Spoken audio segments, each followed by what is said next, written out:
नमस्कार विद्यार्थी मित्र मैत्रिणींनो, केसागर पब्लिकेशनच्या केसागर करिअर अकॅडमी यूट्यूब चॅनलवरती तुमचं पुन्हा एकदा स्वागत आहे। राज्यसेवा परीक्षा 2025 रिटर्न पॅटर्न साठी आपण इथे तयारी करत आहोत। केसागर पब्लिकेशन तर्फे लेक्चर सिरीज पूर्णपणे मोफत आहेत। सप्टेंबर मध्ये आहे तुमची पूर्व परीक्षा।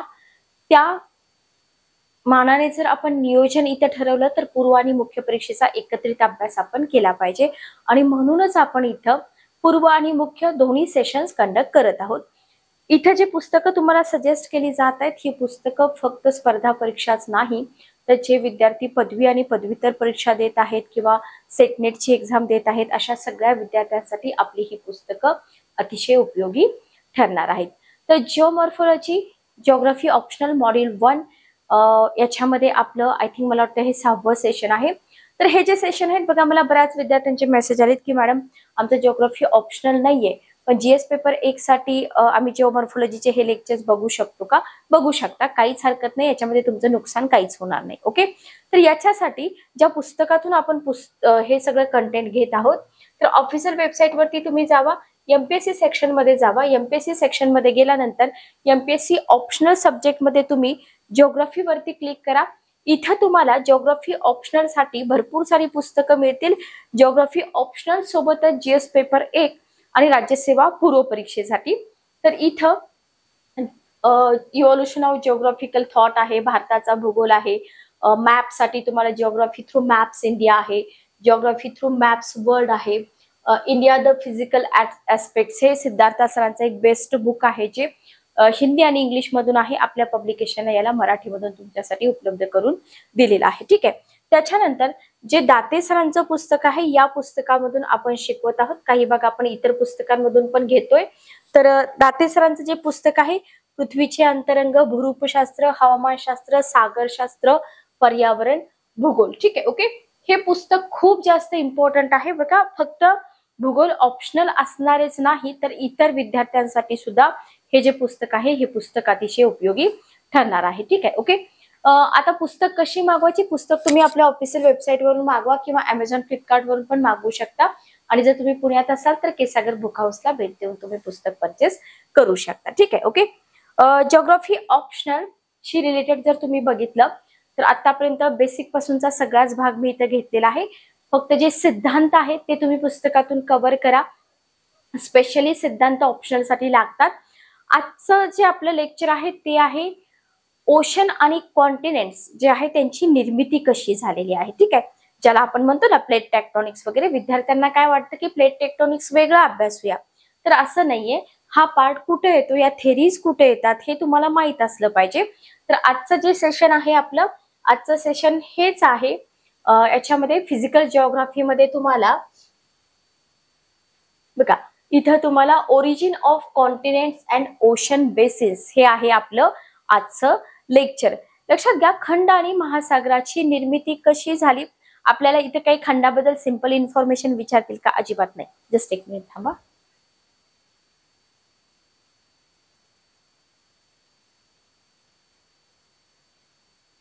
तर इथं तुम्हाला ऑप्शनलच्या दृष्टिकोनातून जर तुम्ही विचार केला, इव्हन ऑप्शनलच नाही प्री साठी सुद्धा तुम्हाला इथून काही भाग विचारला जातो।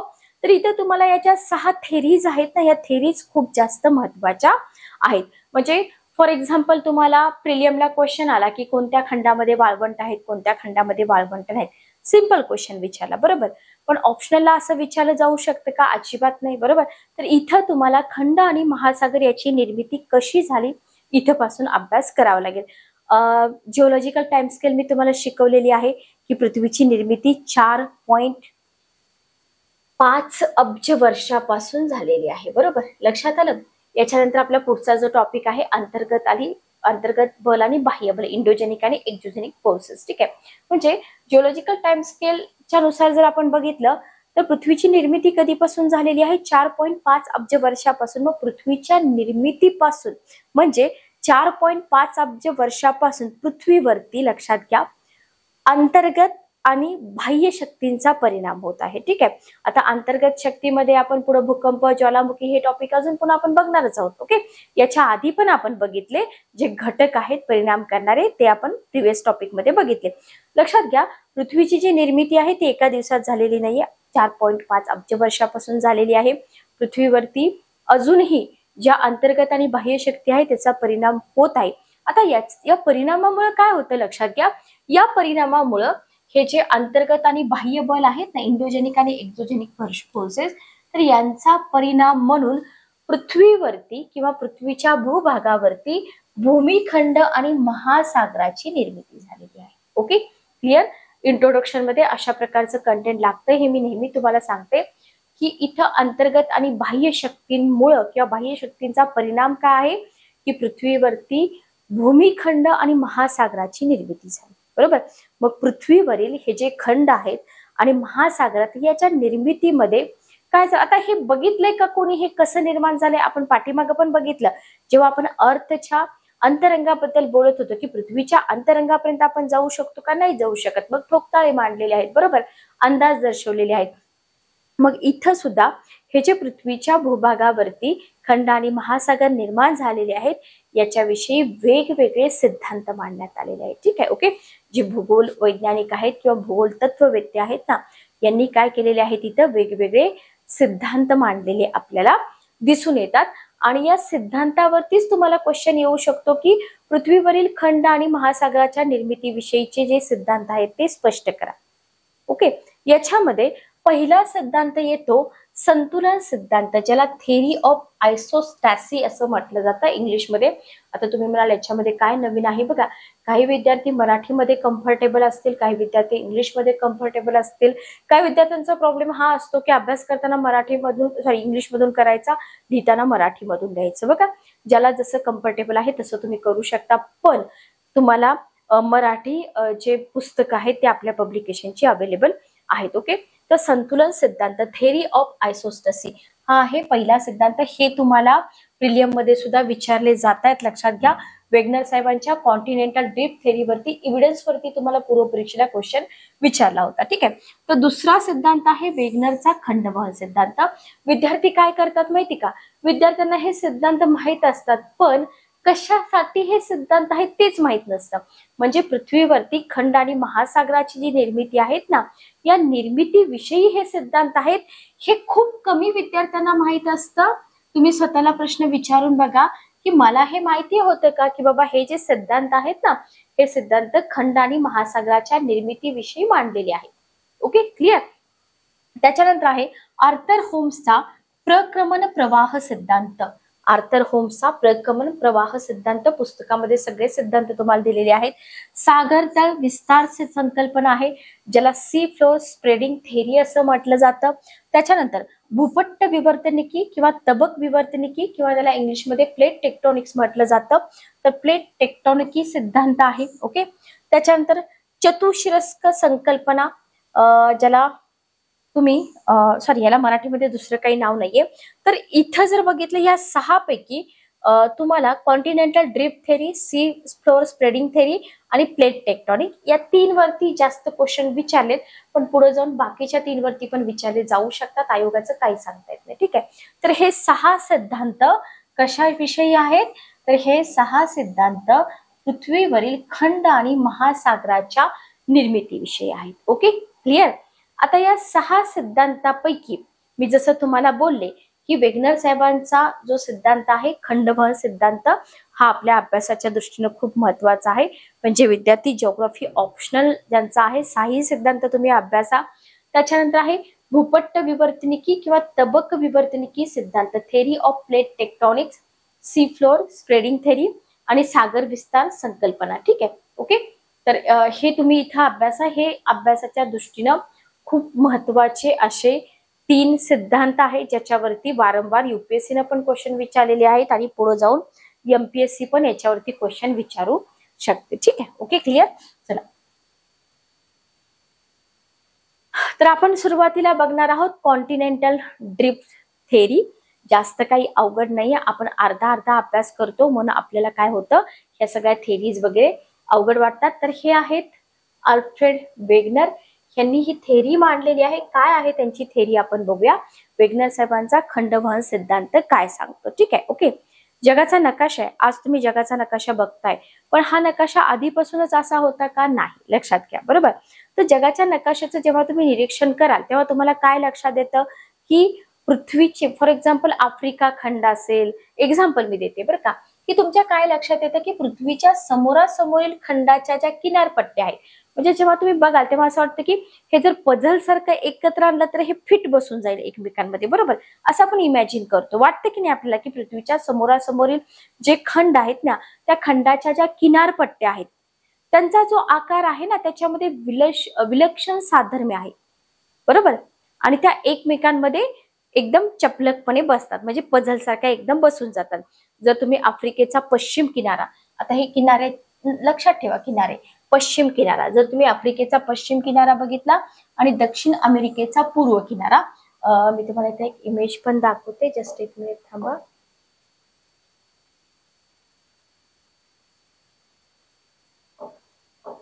हा, इथं बघा. इथं जर तुम्ही बघितलं साऊथ अमेरिका आणि हा आफ्रिका. बरोबर. हा जर इथं जवळ आणला तर हा इथं एकदम पझल प्रमाणे बसून जाईल. बरोबर. असं एक एक्झाम्पल तुम्हाला इथं दिलेलं आहे. तर तर दक्षिण अमेरिकेचा पूर्व किनारा यांच्यामधील साधर्म्य आपल्याला सहज लक्षात येतं. बरोबर. मग इथं भारताची पश्चिम किनारपट्टी, तसंच आपण एक्झाम्पल घेऊ शकतो. आपल्या भारताची जी पश्चिम किनारपट्टी आहे आणि आफ्रिकेचा कोणता किनारा? पूर्व किनारा. त्याच्यानंतर आग्नेय आशियाची अनेक लहान मोठी बेटं आहेत. आता आपण प्रत्येक गोष्ट मॅप मध्ये नाही दाखवू शकत. बरोबर. पण भारताची पश्चिम किनारपट्टी, आफ्रिकेचा पूर्व किनारा हे आपण सहज बघू शकतो इमेज मध्ये. बरोबर. त्याच्यानंतर जसं तुम्हाला पश्चिम किनारा आणि अमेरिकेचा पूर्व किनाऱ्याचं एक्झाम्पल दिलं, हे तुम्ही काढू पण शकता जेव्हा तुम्हाला ऑप्शनल मध्ये अशा प्रकारचे क्वेश्चन येतील. इव्हन जीएस मध्ये पण आले तरी काढावे लागतात. ठीक आहे. ओके. त्याच्यानंतर पश्चिम युरोप आहे, ग्रीनलँड आहे, पूर्व कॅनडा आहे. हे सगळे प्रदेश काय आहेत? एकमेकांच्या जवळ आणल्यास काय बसतात? एकमेकांमध्ये चपलकपणे बसू शकतात जेव्हा तुम्ही जगाचा नकाशा बघतात तेव्हा. ठीक आहे. बरोबर. तर हम्बोल्ट, टेलर, सायडर, बेकिन आणि सूस या शास्त्रज्ञांच्या लक्षात एक गोष्ट आली, ती म्हणजे समोरासमोरच्या किनारपट्ट्यांमधलं साधर्म्य. फक्त वेगनर साहेबच नाही, तर अलेक्झांडर हम्बोल्ट असतील, टेलर आहेत, सायडर आहेत, त्याच्यानंतर बेकिन आहेत, सूस आहेत, यांच्या काय लक्षात आली की अरे हे एकमेकांमध्ये फिट बसतात. बरोबर. आता हे त्यांच्या होत्या कल्पना, पण यांच्या कल्पनांना मूर्त स्वरूप कोणी दिलं? वेगनर साहेबांनी दिलं. वेगनर साहेब एक जर्मन शास्त्रज्ञ होते आणि 1912 मध्ये त्यांनी काय केलं? 1912 मध्ये त्यांनी भूखंड वहन सिद्धांत मांडून या ज्या कल्पना होत्या ना या भूशास्त्रज्ञांच्या, त्यांच्या कल्पनांना मूर्त स्वरूप दिलेलं आपल्याला इथं दिसून येतं. ठीक आहे. मी पुन्हा एकदा तुम्हाला इमेज दाखवते म्हणजे तुमच्या बऱ्याच गोष्टी लक्षात येतील. इथं आपल्या भारताची पश्चिम किनारपट्टी म्हटलंय, त्याच्यानंतर इथं तुम्हाला हा भाग इथं फिट बसून जातो. आफ्रिकेची पूर्व किनारपट्टी म्हटले. अशी तुम्ही जगातली अनेक प्रदेशांचे एक्झाम्पल देऊ शकता जे पझल प्रमाणे बसून जातील. आणि हे जे निरीक्षण आहे ना, हे निरीक्षण अनेक भूवैज्ञानिकांनी केलं होतं, पण या त्यांचं जे इमॅजिनेशन आहे या इमॅजिनेशनला मूर्त स्वरूप देण्याचं काम कोणी केलं? याचं काम केलं अल्फ्रेड वेगनर साहेबांनी. ठीक आहे. ओके. क्लिअर.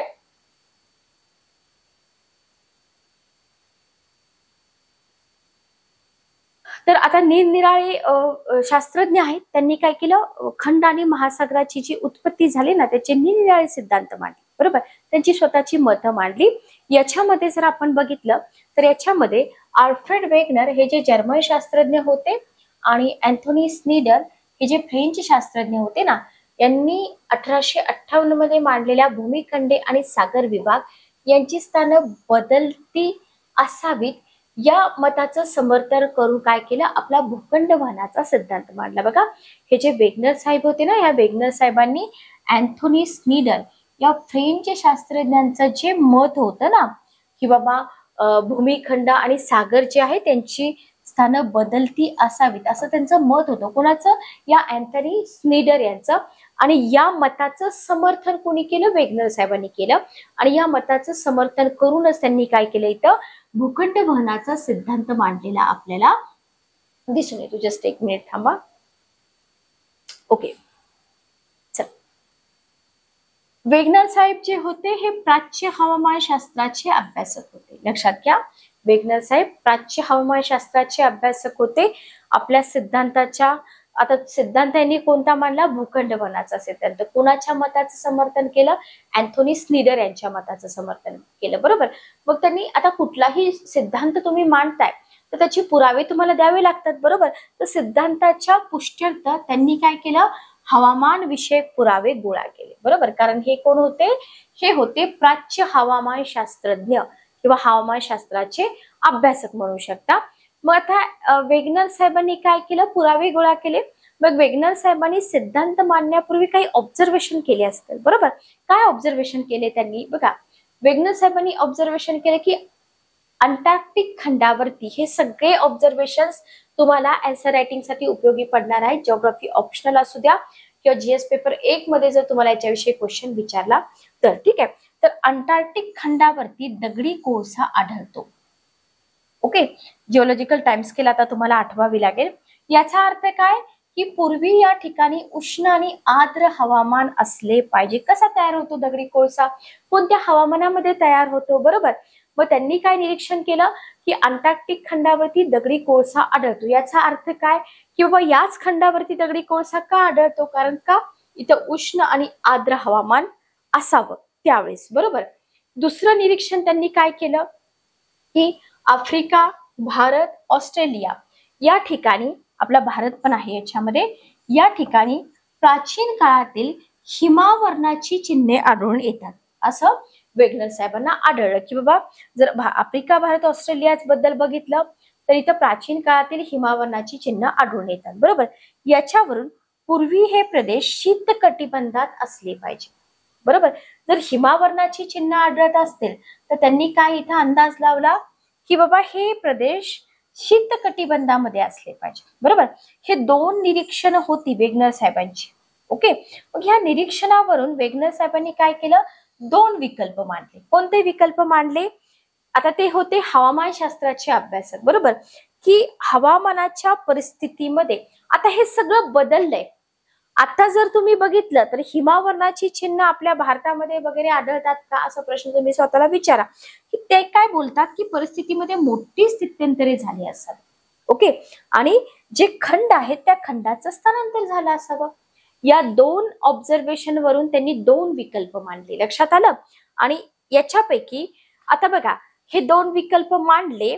आता आपली थेरी काय आहे वेगनर साहेबांची, ते तुम्ही थेरीचं नाव विसरू नका. ठीक आहे. ओके. दुसरा जो विकल्प आहे ना, या दुसऱ्या विकल्पावर त्यांनी जास्त भर दिला. हवामानाच्या परिस्थितीमध्ये स्थित्यंतरे झाली, हवामानाच्या परिस्थितीवरती त्यांनी जास्त नाही इथं भर दिलेला आपल्याला दिसून येतो. तर खंडाचं स्थानांतरण या विकल्पावरती त्यांनी भर दिला आणि त्यांनी मांडला आपला सिद्धांत. बघा, शब्दांवरती फोकस करा, सिद्धांताची नावं व्यवस्थित लक्षात ठेवा, जेणेकरून या ज्या गोष्टी आहेत ना, या गोष्टी तुम्हाला सोप्या जातील. ठीक आहे. ओके. तर आता विकल्प जो होता, कोणत्या विकल्पावरती भर दिला ते लक्षात ठेवा. आता सिद्धांत किंवा मेन मुद्द्यावरती आपण आता आलो. बरोबर. मेन मुद्द्यावरती आलो की काय आहे सिद्धांत, ही परिकल्पना काय आहे. बरोबर. सध्याची जी भूखंड आहेत, पाठीमागं आपण अर्थ इंटेरियर बघत होतो, पृथ्वीचे अंतर्गत सियाल आणि सायमा, मोह विलगता, गटेनबर्ग विलगता, हे सगळं मी तुम्हाला शिकवलेलं आहे. मग आपल्या आता सध्याची जी भूमिखंड आहेत, ही भूमिखंड कशाची बनलेली आहेत? सियालची बनलेली आहे. ठीक आहे. लक्षात ठेवा, सियालची बनलेली आहेत. मग ही जी सियालची बनलेली भूमिखंड आहेत ना, ही सायमा नावाच्या जास्त घनतेच्या थरावरती पाण्यावरील तराफ्याप्रमाणे तरंगत असावी. जसं आपण बघतो ना की तराफा जो असतो ना तो पाण्यावरती तरंगतो, तसं सियालची बनलेली भूमिखंड सायमा या थरावरती जो कमी घनतेचा आहे याच्यावरती तरंगत असावेत. आणि भूखंडाचे हे जे भाग आहेत ना, हे भाग एकमेकांपासून दूर वाहत गेले. आता तरंगतायत म्हटल्यानंतर ते वाहत जाऊ शकतात. बरोबर. हा सायमा नावाचा जास्त घनतेचा थर आहे. या थरावरती ही सियाल म्हणजे काय, ही भूमिखंड आहेत. मग ही तरंगत गेली. जेव्हा तरंगत गेली ती त्यांची मेन जागा आहे ती सोडून एकमेकांपासून दूर होत गेले, बरोबर. आणि भूमिखंडाच्या किंवा भूखंडाच्या दरम्यान सागर विभाग यांची निर्मिती झाली. म्हणजे फॉर एक्झाम्पल आपण कन्सिडर करूया की ही आपली पृथ्वी आहे, बरोबर. याच्यावरती अशा प्रकारे जी भूमिखंड आहेत हे तरंगत आहे, त्याच्या खाली सायमा नावाचा थर आहे, बरोबर. तर हे तरंगत जेव्हा हे एकत्र असतील आणि हे जेव्हा तरंगत तरंगत इतर दिशेने जातील आणि जो गॅप राहील ना मध्ये, तिथं काय झालं, तिथं सागर विभागाची निर्मिती झालेली असावी अशी कल्पना आहे या सिद्धांताची, किंवा असा हा सिद्धांत आहे. लक्षात आहे. तोंडपाठ होऊन जातात, सियाल सायमा तराफ्याप्रमाणे तरंगत असावी. जेव्हा ते तरंगत जातात तेव्हा तिथं जो स्पेस राहतो तिथं काय झालं, सागराची निर्मिती झाली, बरोबर. मग वेगनर साहेबांचं मत काय बघा. वेगनर साहेबांचं मत हे आहे की सध्याची जी भूमिखंड आहे, जी आता आपण बघतोय, ही भूमिखंड मिळून प्राचीन काळी म्हणजे 20 कोटी वर्षापूर्वी, ज्याला आपण कोणता काळ म्हणतो, शिकलोय आपण, पुराजीव काळ, बरोबर. तर इथं एकच मोठं भूमिखंड होतं. म्हणजे आता हे जे भूमिखंड मी तुम्हाला बोलले, हे भूमिखंड अशा पद्धतीने होते का, नाही. आपण असं कन्सिडर करूया की एकच भूमिखंड होतं. कधी, 20 कोटी वर्षापूर्वी, ज्याला आपण पुराजीव काळ असं म्हणतो, बरोबर. एकच मोठं भूमिखंड होतं. या भूमिखंडाला वेगनर साहेबांनी काय नाव दिलं, पॅन्जिया असं नाव दिलं. ठीक आहे. याला त्यांनी काय नाव दिलं, पॅन्जिया असं नाव दिलं. ओके. मग पॅन्जिया जो भूमिखंड आहे एका प्रचंड खोल महासागराने वेढलेला होता. जसं की आपण म्हणूया की हे साईडला जे आहे हे असं हा सगळा एक मोठा महासागर आहे. ओके. त्याला वेगनर साहेबांनी काय नाव दिलं बघा, त्याला पॅन्थालसा असं नाव दिलं. म्हणजे हा जो भूमिखंड आहे तो पॅन्जिया आणि महासागर आहे तो पॅन्थालसा. जर प्रीला क्वेश्चन विचारला तर पॅन्थालसाच्या ठिकाणी पॅन्जिया आणि पॅन्जियाच्या ठिकाणी पॅन्थालसा, एवढाच फरक होतो, बाकी काही नाही. मध्यजीव महाकल्पाच्या शेवटी, आठवा जिओलॉजिकल टाइम स्केल मी तुम्हाला शिकून बरेच दिवस झाले. तर मध्यजीव महाकल्पाच्या शेवटच्या काळात म्हणजे सुमारे 14 कोटी वर्षापूर्वी काही स्थित्यंतरे झाली आणि हा जो पॅन्जिया आहे, जो अखंड भूभाग म्हणतो आपण, हा काय झाला, दुभंगला गेला. ठीक आहे. दुभंगला गेला आणि त्याचे 2 भाग झाले. लक्षात आलं, त्याचे 2 भाग झाले. उत्तरेकडचा जो भाग आहे त्याला लॉरेन्शिया म्हटलं, दक्षिणेकडचा जो भाग आहे त्याला गोंडवाना असं म्हटलेलं गेलं. ठीक आहे. जो भाग उत्तरेकडे गेला त्याला लॉरेन्शिया म्हटलं. जो भाग, एक मिनिट थांबा, इथे बघा, इथं तुम्हाला पॅन्जियाची कॉन्सेप्ट दिलेली आहे. ठीक आहे. पॅन्जिया जे मी तुम्हाला बोलले होते ना, पॅन्जिया, इथून पुढे जर आपण उत्तरेकडे आणि दक्षिणेकडे जर बोललो ना, उत्तर आणि दक्षिण, हे लक्षात ठेवा. हा जो पॅन्जिया नावाचा भाग आहे हा पॅन्थालसा, आता इथं जे तुम्हाला दिसत आहे ना निळ्या पद्धतीनं, तर हा पॅन्थालसा नावाचा महासागर आहे. त्यानं हे पॅन्जिया नावाचं भूखंड काय आहे, वेढलेलं आहे. ठीक आहे. इथं तुम्हाला Eurasia, north America, Africa, south America, Antarctica, India, Australia हे दिसत आहे. अशा पद्धतीच्या इमेज आपल्याला पुढं काढाव्या लागतात, लक्षात ठेवा. ठीक आहे. मग इथं मध्यजीव महाकल्पाच्या शेवटी काय झालं, 2 भाग झाले. उत्तरेकडचा भाग लॉरेन्शिया, दक्षिणेकडचा भाग कोणता, गोंडवाना. उलट करतात. प्रीच्या दृष्टीने जर विचार केला तर इथं फक्त तुम्हाला शफल करून ऑप्शन दिले जातात. ठीक आहे. ओके. बघा, इथं तुम्हाला पुन्हा मी इमेजेस दाखवल्या आहेत. 20 कोटी वर्षापूर्वी कशी सिच्युएशन होती बघा, पुराजीव काळ. ठीक आहे. 20 कोटी वर्षापूर्वी हा अखंड पॅन्जिया होता. बघा, हा जो आहे हा काय होता, एक अखंड भूभाग होता पॅन्जिया. कडेनी सागर आहे, पॅन्थालसाने वेढलेला आहे, बरोबर. ही आहे कधीची सिच्युएशन, 20 कोटी वर्षापूर्वीची सिच्युएशन, बरोबर. 14 कोटी वर्ष ज्याला आपण मध्यजीव महाकल्प म्हणतो, इथे काय झालं, याचे 2 तुकडे झाले. ओके. वरचा जो तुकडा आहे उत्तरेकडचा याला लॉरेन्शिया म्हटलं, जो खालचा तुकडा आहे दक्षिणेकडचा याला गोंडवाना म्हटलं, आणि जो मध्ये समुद्र तयार झाला त्याला टेथिस महासागर मध्ये. ओके. समजलं इथपर्यंत. बघा, जेव्हा तुम्ही इमेज बघताना तुम्हाला अवघड काहीच वाटत नाही. आय होप तुम्हाला इथपर्यंत समजलं असेल. याच्यामध्ये काहीही अवघड नाही, फक्त इमेजेस व्यवस्थित लक्षात ठेवा, याच्यावरून आपल्याला पुढे सोपं जाणार आहे सगळं. ठीक आहे. मग लॉरेन्शिया हा जो भाग होता, बघा इथं तुम्हाला लॉरेन्शिया भाग मी दाखवलाय की नाही, हा आहे लॉरेन्शिया भाग. हा वरचा जो भाग आहे हा लॉरेन्शिया भाग आहे, डोक्यामध्ये फिट करून ठेवा. तर लॉरेन्शिया हा जो भाग आहे हा उत्तर अमेरिका, युरोप, उत्तर आशिया यांचा बनलेला होता. Very very important. लॉरेन्शिया हा जो भाग आहे उत्तर अमेरिका, युरोप, उत्तर आशिया यांचा बनलेला होता. ठीक आहे, ओके.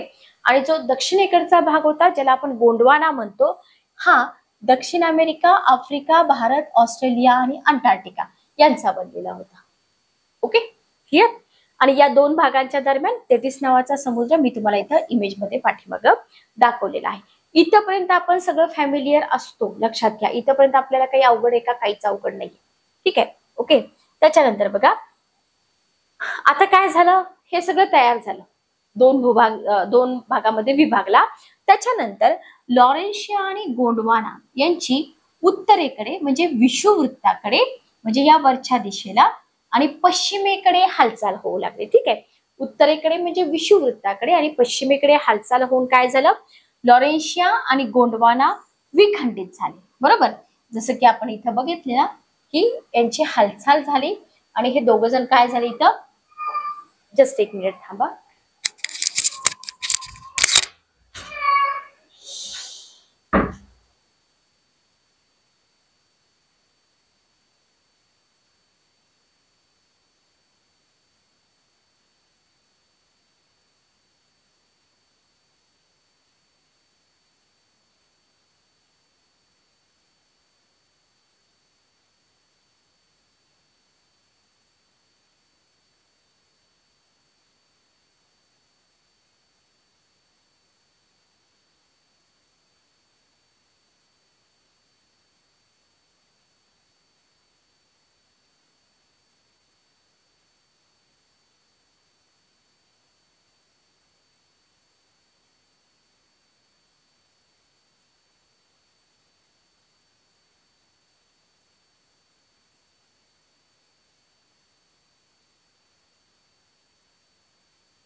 चला, तर इथं आपण बघितलं की काय झालं की हे जे तुकडे आहेत ना, हे तुकडे पाण्यावर तराफा कसं तरंगतो ना, तसं त्या तराफ्याप्रमाणे दूरवर काय झाले, दूरवर वाहत गेले आणि त्याच्या दरम्यान कशाची निर्मिती झाली, सागर भागाची निर्मिती झाली. ठीक आहे. आणि जेव्हा आपण नवजीवन महाकल्प म्हणतो ना, नवजीव महाकल्पामध्ये म्हणजे 11 कोटी वर्षापूर्वी त्यांना सद्यस्थिती प्राप्त झाली. इथं तुम्हाला दाखवलेलं आहे, एक मिनिट मी इमेज दाखवते. हे बघा की जी सद्यस्थिती आहे ना ती त्यांना 11 कोटी वर्षापूर्वी प्राप्त झालेली आहे. ठीक आहे, ओके. जो जगाचा नकाशा आपण आता बघतोय. क्लिअर?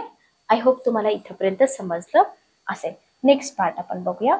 नेक्स्ट बघा, आता हे आपण बघितले वेगनर साहेबांचे निरीक्षण बघितली. वेगनर साहेबांचं जे मत आहे ना, त्यांचं मत काय आहे बघा की आपण काय बोललो होतो की का घडतं हे सिद्धांत कशासाठी मांडले, 2 वाक्य लेक्चर चालू होताना जे मी सांगितले होते की अंतर्गत बल आणि बाह्य बल.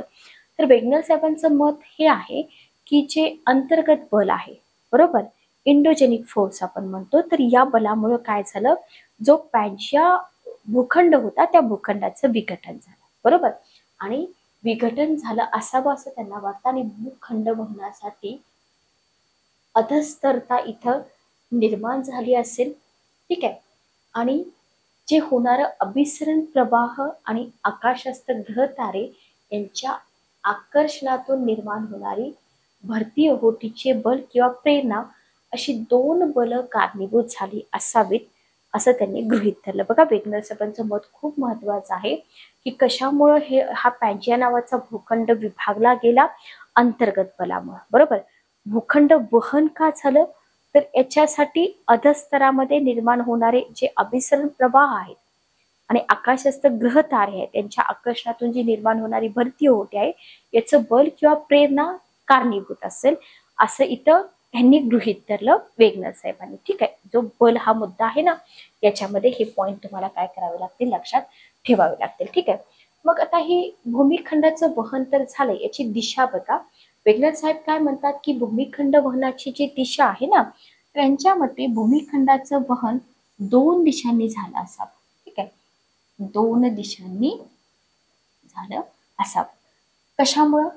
भरती ओहोटीच्या बलामुळं उत्तर अमेरिका आणि दक्षिण अमेरिका ही भूमिखंड पश्चिमेकडे सरकत गेली असावी.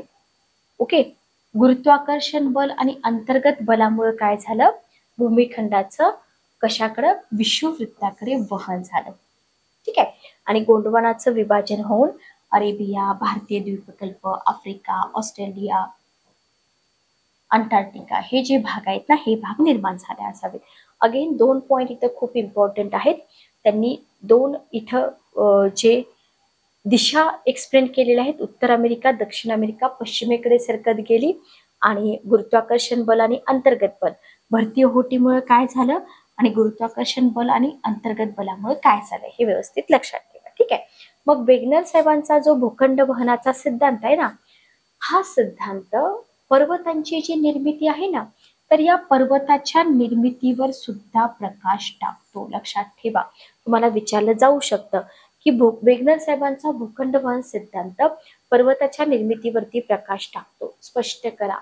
ठीक आहे, ओके. तुम्हाला सांगावं लागेल की वेगनर साहेबांचं जे मत आहे ते निरनिराळे विखंडित भाग एकमेकांसमोर सरकत असल्यामुळे महासागराच्या तळभागावर वळ्या पडल्या. ठीक आहे, असं नाही की बाबा हे भाग सरकत आहेत तर पाणी असं प्लेनच राहील महासागराचं, नाही, तिथं वळ्या पडल्या आणि या वळ्या पडून काय झालं, घडीच्या पर्वतांची निर्मिती झाली असावी. ठीक आहे, जसं मी तुम्हाला बोलले की आन्सर रायटिंग करताना नेहमी एक्झाम्पल द्या. उदाहरणार्थ उत्तर अमेरिका, दक्षिण अमेरिका, इथं आपण बोललो की भरती ओहोटीच्या बलामुळे पश्चिमेकडे सरकत गेले, बरोबर. मग जेव्हा हे पश्चिमेकडे सरकले तेव्हा प्रशांत महासागराच्या तळभागावरती काय झालं, दाब पडला आणि रॉकी आणि अँडीज पर्वताची निर्मिती झाली असावी, असं इथे वेगनर साहेबांचं मत आहे. लक्षात आलं? क्लिअर? सोपं आहे की नाही समजायला? पण प्रत्येक पॉइंट समजला तर पुढचा पॉइंट समजतो, अदरवाईज समजत नाही. लक्षात ठेवा. नेक्स्ट बघा, आफ्रिका आणि युरोप खंड परस्परांकडे सरकून कशाची निर्मिती झाली, आल्प्स पर्वताची निर्मिती झाली. जेव्हा तुम्हाला असा क्वेश्चन येईल तेव्हा तुम्हाला सगळं हे लिहावं लागेल. आणि लॉरेन्शिया आणि गोंडवाना एकमेकांकडे सरकून काय झालं, तेथील समुद्राच्या तळभागावरती दाब पडला आणि हिमालय या वली पर्वताची निर्मिती झाली. सोपं आहे, काय अवघड आहे का? काहीच अवघड नाहीये, सोपं आहे की नाही? फार सोपं आहे. आता हा झाला सगळा वेगनर साहेबांचा सिद्धांत. मग वेगनर साहेबांचा जो खंडवहन सिद्धांत आहे ना, याचे पुरावे काय आहे? प्रत्येक पॉइंटवरती क्वेश्चन येऊ शकतो किंवा एक क्वेश्चन 250 शब्दाचा जेव्हा विचारला जाईल तेव्हा तिथं तुम्हाला पुरावे विचारले जातील किंवा टीका वगैरे जे काय असेल ते असेल, जेवढे पार्ट येतात ना याच्यामध्ये सगळे तुम्हाला विचारले जातील. ठीक आहे, तर पुरावे काय आहेत? ओके, याच्यावरती ऑलरेडी प्रीला क्वेश्चन विचारला होताच तुम्हाला. पुरावे काय आहेत बघा, वेगनर साहेबांनी सिद्धांत मांडतायत म्हणल्यानंतर सिद्धांताला बळकटी येण्यासाठी पुरावे पण द्यावे लागतात. कोण विश्वास ठेवतं का बिना पुराव्याचं? नाही. बघा, त्यांनी भौगोलिक पुरावा दिला.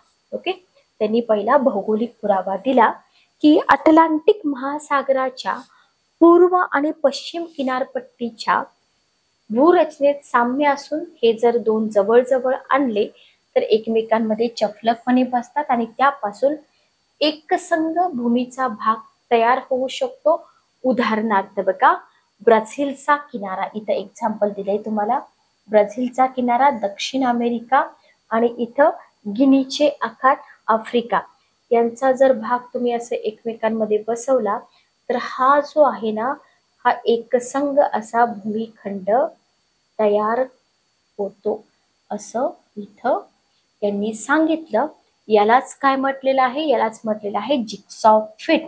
आणि असेच ऑप्शन तुम्हाला लोकसेवा आयोगाने दिले होते. फक्त आन्सर रायटिंग मध्ये तुम्हाला हे ब्राझीलचा किनारा, गिनीचा आखात हे एक्झाम्पल द्यावे लागते, बरोबर. तर हा आहे पहिला पुरावा, भौगोलिक पुरावा, ज्याला म्हटलेला आहे jigsaw fit. Okay, I hope तुम्हाला समजलं असेल. पुढचा पुरावा बघा, किंवा इथं पण तुम्ही बघू शकता. बघा, इथं तुम्हाला ब्रिटिश, मी तुम्हाला पाठीमागे बोलले होते की नाही, अजून इतर पण एक्झाम्पल आहेत बघा. तर हे असे छोटे छोटे जे भाग येतात हे जर एकमेकांमध्ये बसवले तर इथं पण तुम्हाला जिग्सॉ फिटचं एक्झाम्पल मिळून जातं. Okay, clear. त्याच्यानंतर बघा, भूगर्भशास्त्रीय पुरावा. वेगनर साहेबांनी भूगर्भशास्त्रीय पुरावा दिलेला पण आपल्याला इथं आढळून येतो. तर याच्यामध्ये काय सांगितलं बघा त्यांनी, की अटलांटिक महासागराचा पूर्व आणि पश्चिम किनाऱ्याचा जो प्रदेश आहे, अटलांटिक किनाऱ्याचा पूर्व आणि पश्चिम किनाऱ्याचा जो प्रदेश आहे, इथले जे खडक आहेत ना, यांच्या गुणधर्मामध्ये साम्य आहे. ठीक आहे. तसेच युरोप खंडातील कॅल्डोनियन आणि हर्सियन या पर्वत श्रेणीचे जे क्रम आहेत आणि भूगर्भीय रचना आहे, संयुक्त संस्थानाच्या पूर्व भागातील ॲप्लेशियन पर्वत प्रणाली सारखेच आहेत. तर हे तुम्ही भूगर्भशास्त्रीय पुराव्यामध्ये ही जी उदाहरणं आहेत ना, ही उदाहरणं तुम्ही लिहिली पाहिजे. Okay, clear. त्याच्यानंतर आहे पुराजीवशास्त्रीय पुरावा. बघा, इथं तुम्हाला पुराजीवशास्त्रीय पुराव्यामध्ये जर बघितलं तर पूर्व आणि पश्चिम किनारा जो आहे ना, या प्रदेशामधले वनस्पती, प्राणी, इथे तुम्हाला एक्झाम्पल दाखवले बघा. आफ्रिका आहे, दक्षिण अमेरिका आहे, भारत आहे, बरोबर. आणि हा तुम्हाला कॉमन असा एरिया दाखवलेला आहे की इथं सेम प्राणी मिळतात, बरोबर. तर इथं साम्य आहे. जसं की तुम्ही ऑस्ट्रेलियामध्ये बघाल तर ऑस्ट्रेलिया, आपला भारत, बघा इथं ऑस्ट्रेलिया आपला भारत आहे, आफ्रिका आहे. यांच्या भागामध्ये लिस्ट्रोसौरस या मांजराच्या जातीच्या प्राण्यांचे अवशेष तसेच ग्लॉसोपेट्रिस या वनस्पतीचे अवशेष आढळतात. Okay, clear. तर इथे तुम्हाला ग्लॉसोपेट्रिसचं इमेज पण दिलेली आहे, इथं लिस्ट्रोपेट्रिसचं पण सौरस मांजराची इमेज पण दिलेली आहे. ठीक आहे. तर इथं हा जो भाग आहे हा लिस्ट्रोसौरसचा, हा इथं भारतामध्ये पण तुम्हाला दिसतो, आफ्रिकेमध्ये पण दिसतो आणि ऑस्ट्रेलियामध्ये पण दिसतो, बरोबर. याच्यावरून तुम्ही काय सांगू शकता की हे सगळं एकत्र होतं आणि पुन्हा याचे तुकडे झालेले आहेत. लक्षात आलं, क्लिअर. किंवा हे ग्लॉसोपेट्रस हा जो पूर्ण ब्लॅक टाइप तुम्हाला कलर दिलेला आहे की नाही, हा वाला कलर बघा, हा वाला, हा तुम्हाला दक्षिण अमेरिकेत पण दिसतोय, आफ्रिकेत पण दिसतोय, भारतामध्ये पण दिसतोय आणि इथं ऑस्ट्रेलियामध्ये पण दिसतोय. Okay, clear. तर अशा पद्धतीने तुम्ही इमेज वरून समजून घ्या की हे अशा पद्धतीने इथं पुराजीविषयक पुरावा त्यांनी दिलेला दिसून येतो. ठीक आहे. Okay, clear. नेक्स्ट आपण पुढे जाऊया. बघा, याची फक्त इमेज दाखवायची राहिली मला. रॉक फॉर्मेशन मध्ये बघा, इथं US ॲप्लेशियन माउंटेन, इथं बघा, इथं तुम्हाला ॲप्लेशियन माउंटेन्स, ठीक आहे, नॉर्थ अमेरिका, हे बघा. ओके, इथं येते ॲप्लेशियन माउंटेनची रेंज, ॲप्लेशियन माउंटेन, ठीक आहे. ओके, सिमिलर टू ग्रीनलँड आणि युरोप. आता सिमिलर आहे हे ग्रीनलँड आणि युरोपशी रिलेटेड. तर इथं तुम्ही हे जे एक्झाम्पल मी सांगितलेत हे तुम्ही लक्षात ठेवा. इथं अशा पद्धतीने तुम्हाला इमेजेस मध्ये ड्रॉ केलेलं दिसून येतं. युरोप आणि ग्रीनलँड मध्ये जे माउंटेन आहेत त्याच्याशी रिलेटेड आहे. इथे युरोप तुम्हाला दिलेला आहे, इथे ग्रीनलँड दिलेला आहे आणि इथे नॉर्थ अमेरिका दिलेला आहे. ठीक आहे. तर अशा पद्धतीनं थोड्याशा इमेज वगैरे नकाशे वगैरे ड्रॉ केले ना तर आपल्याला खूप जास्त फायदा मिळून जातो. इथं बघा फॉसिल कोरिलेशन कलरफुल इमेज मी तुम्हाला दाखवलेली आहे. पाठीमागची जर तुम्हाला ब्लॅक अँड व्हाईट इमेज समजली नसेल तर अशा पद्धतीनं तुम्ही तुमच्या नोटबुकमध्ये कलरफुल इमेजेस काढू शकता. ठीक आहे. फॉसिल कोरिलेशन मध्ये तुम्हाला इथं अजून एखादं एक्झाम्पल टाकता येतं. 2 एक्झाम्पल असतील तरी मोर दॅन सफिशियंट आहे, काही गरज नाही. ठीक आहे. ओके, आता फॉसिल कोरिलेशन मध्ये इथं तुम्हाला बिफोर पॅन्जिया जो आहे ना तो पॅन्जिया ब्रोक होण्याच्या आधी, ठीक आहे, इथं सिमिलर लेयर्स तुम्हाला दिसतात रॉकचे तयार झालेले Antarctica, Australia, south America, Africa आणि इंडियामध्ये. ठीक आहे. ग्लास्टोट्रोपिस फॉसिल्स मी तुम्हाला आधी पण सांगितलेलं होतं. तर याच्यामध्ये बेसाल्ट लावा आहे, त्याच्यानंतर सँडस्टोन आहे, कोल आहे, ओके, ग्लेशियल टील आहे. तर हे तुम्ही इमेज जर अवघड क्वेश्चन आला, नीड असेल क्वेश्चनची तर ड्रॉ करू शकता. पॅलिओ क्लायमॅटिक इव्हिडन्स पण आहेत, लक्षात घ्या. याच्यामध्ये तुम्हाला ग्लेशियल आईस असेल, त्याच्यानंतर वाळवंटाचा भाग तयार झालेला असेल, हे तुम्ही इथं सांगू शकता. मराठीमध्ये हे सगळं मी तुम्हाला दिलेलं आहे पुढं. तर जीवविज्ञान विषयक पुरावामध्ये तुम्ही काय सांगू शकता? अगेन लेमिंग नावाचे जे पक्षी आहेत जे युरोपमधील स्कॅन्डिनेव्हिया बेटाजवळील लेमिंग नावाचे पक्षी, त्यांची संख्या वाढल्यावर कुठं प्रवास करतात? पश्चिमेकडे प्रवास करतात, समुद्रामध्ये पडून नाहीसे होतात. याच्यावरून काय आहे? याच्यावरून यांची जी वंश परंपरागत प्रेरणा काय सिद्ध करते? की त्यांचे पूर्वज हे पश्चिमेकडे स्थलांतर करत असावेत, म्हणजे पूर्वी युरोप हा अमेरिकेला जोडलेला असावा. ठीक आहे, ओके, क्लिअर. आणि जे हवामान विषयक पुरावा मी तुम्हाला आता सांगितला की प्राचीन काळामध्ये हिमावरणाची जी चिन्हे आहेत ती दक्षिण अमेरिका, आफ्रिका, भारत, ऑस्ट्रेलिया या भागामध्ये आढळतात. इथे मी तुम्हाला पॅलिओक्लायमॅटिक एव्हिडन्स मध्ये दाखवलेलं होतं. ठीक आहे, ओके. म्हणजे काय की हे जे भाग आहेत ना, आता जे सेपरेट सेपरेट भाग झालेले आहेत हे एकच भूमिखंड होतं हे सिद्ध होऊन जातं. लक्षात आलं? क्लिअर.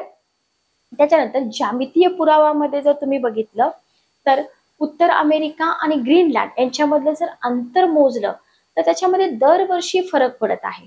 ओके, सुमारे 22 मीटर या वेगाने प्रतिवर्षी ग्रीनलँड काय होत आहे, उत्तर अमेरिकेपासून सरकत आहे. ओके, आणि ग्रीनलँड आणि इंग्लंड याच्यामधलं अंतर मात्र काय होत आहे, कमी होत आहे. याच्यावरून काय की भूखंड वहन अजूनही होतच आहे. ही प्रक्रिया अजून पण चालू आहे, पण ती खूप स्लो असते, दिसून येत नाही. बरोबर, ओके. त्याच्यानंतर तुम्ही बेटांची निर्मिती सांगू शकता की समुद्रामधील आणि महासागरातील अनेक छोटी छोटी जी बेट आहेत ती एकाच प्रकारच्या खडकापासून बनलेली आहेत आणि ती एकाच सरळ रेषेत कुठं सरकत आहेत, पश्चिमेकडे सरकत आहेत.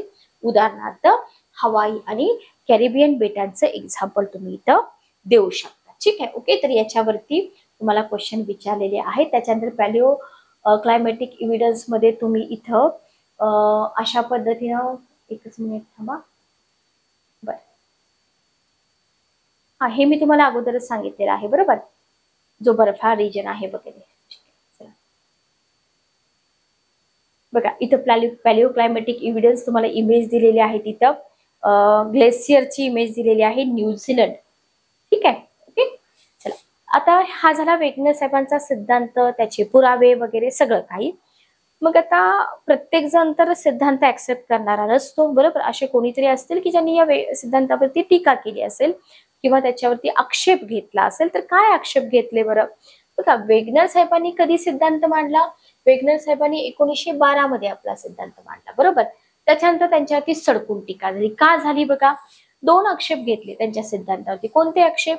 की काही शास्त्रज्ञांचं मत काय होतं की वेगनर आपल्या सिद्धांताला ज्या शक्तीमुळे खंडाचं वहन होऊ शकले अशा शक्तीचा सविस्तरपणे कोठेच उल्लेख केलेला नाही. वेगनर साहेबांनी विलिस आणि जेफ्री हे जे शास्त्रज्ञ होते ना, यांच्या मते सध्याच्या भरती शक्तीच्या 1000 कोटी पटीने जास्त असलेल्या शक्तीनेच या प्रकारची खंडवहनाची क्रिया घडणं शक्य आहे. म्हणजे ही जी भरती होटीची शक्ती आहे याच्यामुळे पॉसिबल नाही, असं जेफ्री आणि विलिस असं म्हणतात की याच्यामुळे नाही.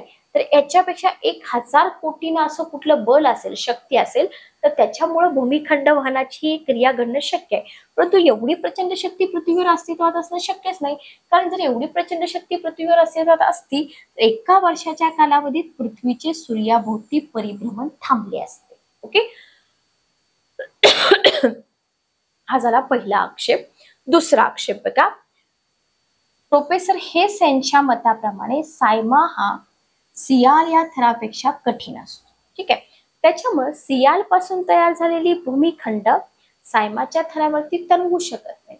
बरोबर, सियालपेक्षा सायमा हलका आहे असं जरी मानलं तरी विखंडन आणि वहनाची क्रिया सतत घडणं अपेक्षित आहे. मग अशा प्रकारची क्रिया जर पृथ्वीवर घडत राहिली असती तर पृथ्वीच्या रचनेमध्ये बदल झाले असते ना. मग आता तर ड्रास्टिक चेंज झालेले नाहीयेत. बरोबर, असं त्यांचं मत आहे. आता हे झाले आक्षेप, दोष. आधुनिक काळामध्ये यांच्या सिद्धांताला समर्थन करणारे पण सिद्धांत आहेत, ते पण आपण बघूया. की पुराचुंबकीय पुराव्यानुसार एकाच काळातील निरनिराळ्या ठिकाणच्या खडकांच्या चुंबकीय दिशेमध्ये बदल झालेला आढळतो. म्हणजेच जसं वेगनर साहेबांनी सांगितलं होतं की पृथ्वीवरची खंड आपली जागा बदलत असली पाहिजे. ओके, भूपट्ट विवर्तनिकी सिद्धांतानुसार भूमिखंड ही अंतर्गत शक्तीमुळे नेहमीच हालचाल करतात. हे अलीकडचे जे सिद्धांत आहेत ना हे समर्थन करतात वेगनर साहेबांच्या सिद्धांताचं. त्याच्यानंतर अंटार्क्टिकावर सापडलेला दगडी कोळसा, तांबे, युरेनियम यांचे साठे जे आहेत ना या सिद्धांताला पूरक आहेत. कारण का? अंटार्क्टिकावरील सध्याच्या अतिशीत हवामानात ही खनिजे निर्माण होतील का? पॉसिबल नाहीये. म्हणजे पूर्वी हा भाग उष्णकटिबंधीय गोंडवाना भूमीचा असावा हे समर्थन करतात. सोपं आहे, याच्यामध्ये काय अवघड आहे का? आपल्याला तेवढं समजून जातं. बरोबर. नासाचा रिपोर्ट काय सांगतो बघा. नासाचा 1984चा जो रिपोर्ट आहे त्या रिपोर्टनुसार नासाने उपग्रहामार्फत केलेल्या निरीक्षणानुसार अटलांटिक महासागराची रुंदी वाढत आहे. ठीक आहे, ओके. आणि प्रोफेसर हेस यांनी केलेल्या निरीक्षणावरून आफ्रिका आणि आशिया यांच्या अंतराच्या विश्लेषणात काही मुद्द्यांचे स्पष्टीकरण पण झालेले आहे. त्याच्यामुळे जरी दोष असले तरी काही याला म्हणजे पुष्टी पण मिळालेली आहे.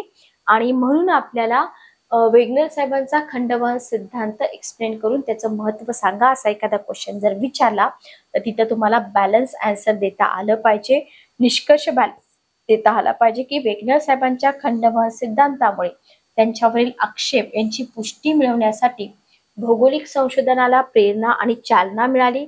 टीका करणाऱ्या शास्त्रज्ञांनी देखील खंडवहन नक्कीच झालं हे मान्य केलं. बरोबर. आणि त्याच्यावरती अधिक संशोधन केलं. वेगनर साहेबांचा सिद्धांत निरीक्षणे आणि शास्त्रीय पुरावे याच्यावरती आधारित असणारे त्याला वैज्ञानिक भौगोलिक बैठक आहे. भूखंड आणि महासागर यांची जी स्थिती आहे ती पुरातन काळापासून कशी आहे, परिवर्तनीय आहे आणि पुढे सुद्धा ती परिवर्तनीयच राहणार आहे. ही भूरूपशास्त्रीय संकल्पना वेगनर साहेबांच्या सिद्धांताची सत्यता दाखवून देते. ठीक आहे, ओके, क्लिअर. तर इथं वेगनर साहेबांचा सिद्धांत आपला संपतो. खूप महत्वाचा सिद्धांत आहे, याच्यावरती आयोगाकडून कायमच क्वेश्चन विचारले जातात. लक्षात ठेवा, जिथं जिथं मॅपची गरज आहे रफ मॅप काढा. जिथं जिथं तुम्हाला जगाचा नकाशा काढावा लागेल प्रॅक्टिस करा. बघा सेशन जे आहेत ना, सेशन तुम्ही आता पूर्वपरीक्षा असली तरी सुद्धा बघा, कारण इथून तुम्हाला मेन्सला पूर्व परीक्षेला काही ना काही इथून तुम्हाला क्वेश्चन येणार आहेत. आणि जर तुम्ही पूर्वीचे क्वेश्चन पेपर बघितले 24चा वगैरे तर आता भूगोल इतकं काही सोपं विचारलं जात नाही. बरेच क्वेश्चन तुम्हाला मेन्सचे पण विचारले जातात. जो भाग आपण स्पेशली मेन्ससाठी वाचतो तो तुम्हाला पूर्वसाठी सुद्धा विचारला जातो. ठीक आहे, ओके, क्लिअर. तर जे सेशन आहे हे सेशन आपण इथंच थांबूया. पुढचा भाग आपण पुढे कंटिन्यू करूया. नेक्स्ट आपल्याला इथं बघायचं आहे भूपट्ट विवर्तनिकी सिद्धांत किंवा ज्याला आपण प्लेट टेक्टॉनिक्स थेरी म्हणतो. अतिशय डीप मध्ये आपण बघणार आहोत. फक्त सेशन कसे वाटतात कमेंट करून सांगा. खूप कमी विद्यार्थी कमेंट करतात. भेटूया नेक्स्ट सेशन मध्ये. Good day, take care.